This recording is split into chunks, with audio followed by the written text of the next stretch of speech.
Hey, good afternoon. I am rocketing along with my colleague, Kesney Nichols. Hello.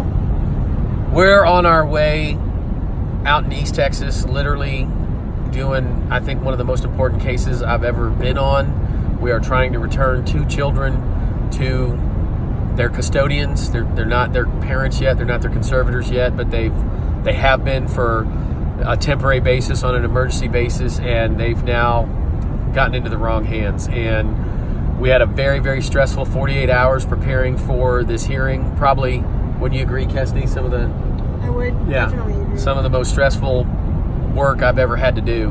And we were very blessed and fortunate to prevail today. But one of the things we learned is that legislature, dear legislature, we have a request for you next session. The Texas Family Code needs to be amended to help people, parents, loved ones. These usually are not parents who are in this situation. It's usually the relatives of deceased children or cousins or what have you, and they are faced with some very short-term emergency needs, situations where it doesn't rise to the level yet of CPS involvement or Department of Family and Protective Services involvement to step in and become the conservator. And for those of you who don't know, conservator means parent under the Family Code.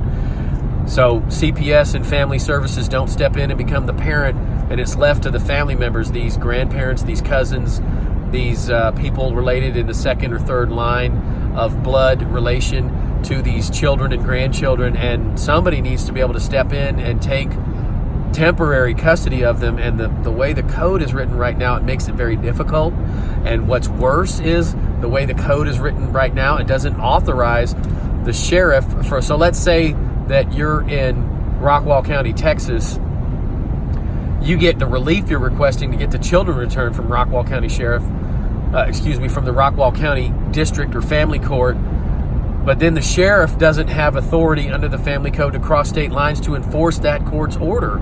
So you're faced then with the situation of doing what we're doing right now, which is we're driving and have been driving like you know what out of what for the last 2.5 hours, trying to get out to the county where the children have been taken to, and we're going to engage that sheriff's department or constable's department to enforce the order of this county that's almost 2 counties away. That's got to be remedied. So, dear legislature, I will work with you. I will write a letter. I'm going to call Senator Bob Hall. I'm going to see if we can get this fixed. This is just one of those. There are very few holes in the Texas Family Code. This is one of them. We got to address it. Thank y'all. Have a wonderful night.